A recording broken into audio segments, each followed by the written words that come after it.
वैसे तो आप सभी को पता ही होगा कि कियर स्टार्मर इस्तीफा दे चुके हैं और इसके पीछे की सच्ची झूठी कहानी भी आपको आपके मीडिया वालों ने बता ही दी होगी।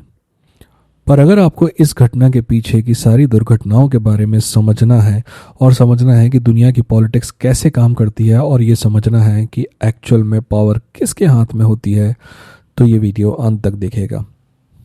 Welcome to argumentative Indian. Argumentative Indian में आपका स्वागत है। तो कियर स्टार्मर के रेजिग्नेशन की बात तो हो ही गई और आपको ये भी बता दिया होगा आपके न्यूज़ वालों ने कि एंडी बर्मन जो हैं वो लेबर पार्टी के नए लीडर और अगले प्राइम मिनिस्टर हो सकते हैं। हो सकते हैं क्या, आप ये मान के चलिए कि होंगे। पर ये जो मकर जाल बुना गया है ना, जिसकी अगली कड़ी एंडी बर्मन है, इसकी कहानी लगभग आज से 5-6 साल पहले चालू होती है। और जब तक आप उस कहानी को नहीं समझेंगे, आप ये नहीं समझ पाएंगे कि दुनिया में राज कौन करता है। इस कहानी की शुरुआत होती है जेरेमी कॉर्बन के साथ। जेरेमी कॉर्बन कौन थे? जेरेमी कॉर्बन एक बहुत लंबे समय तक लड़ने वाले ईमानदार नेता थे, या फिर कहा जाए हैं, और वो आज से कुछ सालों पहले तक ब्रिटेन की सबसे बड़ी पार्टी लेबर पार्टी के लीडर हुआ करते थे और उनके दिल में सारी अच्छी इच्छाएं थीं, जैसे कि लोगों को उनका हक दिलाना, गरीबों को उनका हक दिलाना, रईस जो ये दुनिया बर्बाद कर रहे हैं उनसे इनफ टैक्स लेना, वगैरह वगैरह। आप ये समझिए कि ऐसे आदमी को सत्ता में नहीं रहने दिया जा सकता। जैसे अपने देश में होता है ना, कभी कभी एक आदमी बोलता है कि ये बिजनेसमैन ये ले रहे हैं, वो ले रहे हैं। मैं उस आदमी के बारे में बता दूं आपको कि उसको किसी भी हालत में सत्ता में नहीं आने दिया जाएगा, चाहे कुछ हो जाए। तो ठीक ऐसा ही एक आदमी था जेरेमी कॉर्बन। वो जैसे तैसे ब्रिटिश लेबर पार्टी का लीडर तो बन गया था, पर ब्रिटिश लेबर पार्टी का लीडर होना न सिर्फ वहाँ के बिजनेसमैन के लिए खतरनाक था, बल्कि ब्रिटेन में जो एक डीप स्टेट है उसके लिए भी उसका खतरनाक था। तो उस पर धीरे धीरे एंटी सेमेटिक होने के इल्ज़ाम लगाए गए, जो कि प्योरली बकवास थे।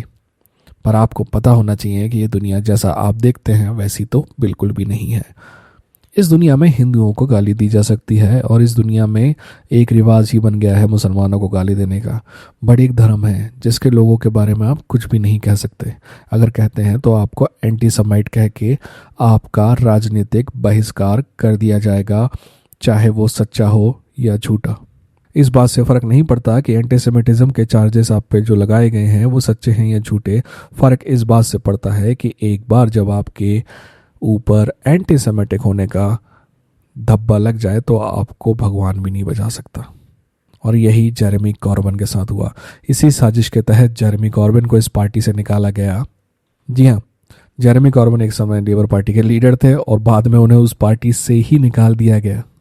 पर उसके पहले एक और घटना हुई। जेरेमी कॉर्बन को निकालने के लिए कॉन्टेक्स्ट क्रिएट करना था, और वो कॉन्टेक्स्ट क्रिएट कैसे हुआ? एक बहुत बड़ी लोकसभा में हार हुई जेरेमी कॉर्बन की, लेबर पार्टी की हार हुई। और यह हार क्यों हुई? हार का कारण वही था कि जेरेमी कॉर्बन को अंदर ही अंदर बर्बाद किया जा रहा था, कमज़ोर किया जा रहा था। इसीलिए वो चुनाव प्योरली बकवास चुनाव था और उसमें लेबर पार्टी की हार और कंजर्वेटिव पार्टी की जीत पहले से ही लिख दी गई थी। और जब लेबर पार्टी की हार हो गई तो इसका सारा ठीकरा जेरेमी कॉर्बन पे तोड़ के आगे बढ़ दिया गया और बाद में जेरेमी कॉर्बन को उस पार्टी से निकाल तक दिया गया। और यहीं पे बहुत सारे सर्कस के जोकर टाइप के प्राइम मिनिस्टर इंग्लैंड में आए और उनकी अंतिम कड़ी थी हमारे ऋषि सुनक। एक अजीब सी, घटिया सी और टुच्ची सी बात है जो मैं आपको बताना चाहूँगा। सिर्फ एक आदमी आपके भारतीय मूल का होने की वजह से ही आपके पक्ष में लॉयल नहीं हो जाएगा। ऋषि सुनक जैसे लोगों की लॉयल्टी हमेशा सिर्फ पैसे के प्रति रही है। जहाँ पैसा रहा है वहाँ ऋषि सुनक जैसे लोग नाचते नजर आते हैं। इसीलिए कभी ऋषि सुनक का नाम सुन के, कभी लियो वरदकर का नाम सुन के, कभी कमाला हैरिस का नाम सुन के, जो औरत अपना नाम सही नहीं बोल सकती उसका नाम सुन के खुश मत हो जाइए करेंगे। Right? Proof of pudding is always in eating. वो आपके लिए क्या करता है ये इंपॉर्टेंट है। वो आपसे रिश्तेदार है या आपके धर्म वाला है या आपके देश वाला है, इससे फ़र्क नहीं पड़ता है। एनीवेज, जेरेमी कॉर्बन को अंदर ही अंदर खोखला करने वाले और उसके खिलाफ साजिश रचने वाले लोगों में से एक आदमी था कियर स्टार्मर। और ऋषि सुनक और उनके दूसरे प्रधानमंत्रियों की हरकतें ऐसी थी कि कंजर्वेटिव पार्टी का हारना निश्चित था और डेमोक्रेट माफ़ कीजिएगा, लेबर पार्टी का जीतना लगभग निश्चित था। और लेबर पार्टी के उस समय लीडर बन गए थे कियर स्टारमर। कियर स्टारमर एक ह्यूमन राइट्स लॉयर हुआ करते थे इसलिए बोल रहा हूँ क्योंकि उनकी हरकतें एक ह्यूमन राइट्स लॉयर टाइप की थी नहीं। उन्होंने बहुत से मुद्दे जो उठाए थे कंजर्वेटिव के पार्टी के खिलाफ, सत्ता में आने के बाद उन्होंने भी वही किया जो कंजर्वेटिव पार्टी कर रही थी। फ़र्क ये था कि कंजर्वेटिव पार्टी डायरेक्ट इजराइल की चाट रही थी, वहीं लेबर पार्टी थोड़ा सा पॉलिथिन लगा के चाट रही थी। फ़र्क दोनों में कोई भी नहीं था। तो धीरे धीरे कियर स्टारमर के प्रति लोगों का गुस्सा बढ़ता गया और इतना बढ़ता गया कि 1 साल के अंदर सबसे ज़्यादा अनपॉपुलर प्रधानमंत्री का टैग भी उनके ऊपर लग गया। अब ऐसे समय में लेबर पार्टी को अगर सरवाइव करना है तो उसे दूसरे लीडर की ज़रूरत होती, और वो जो दूसरा लीडर था उसका नाम है एंडी बर्नहम। देखिए, जब कभी ब्रिटेन में कोई प्राइम मिनिस्टर अनपॉपुलर हो जाता है तो उसको उसी की पार्टी के अंदर से चैलेंज आता है और पार्टी के अंदर इंटरनल चुनाव होते हैं और उसमें जो जीतता है वो अगला प्रधानमंत्री बनता है। तो अगला प्रधानमंत्री बनने की बारी ऐसा लग रहा था लोगों की कि कियर स्टारमर के बदनाम होने की वजह से एंडी बर्नहम की आएगी। पर एंडी बर्नहम के साथ एक प्रॉब्लम थी, वो प्रधानमंत्री नहीं बन सकता था क्योंकि वह एक मेंबर ऑफ पार्लियामेंट नहीं था।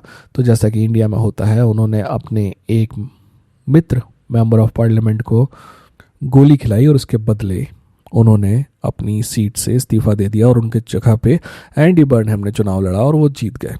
तो ये मान के चलिए कि अगला प्रधानमंत्री वहाँ का एंडी बर्नहम ही होने वाला है। अब आप में से कुछ लोग ये सोच रहे होंगे कि एंडी बर्नहम और कियर स्टारमर में क्या फ़र्क है।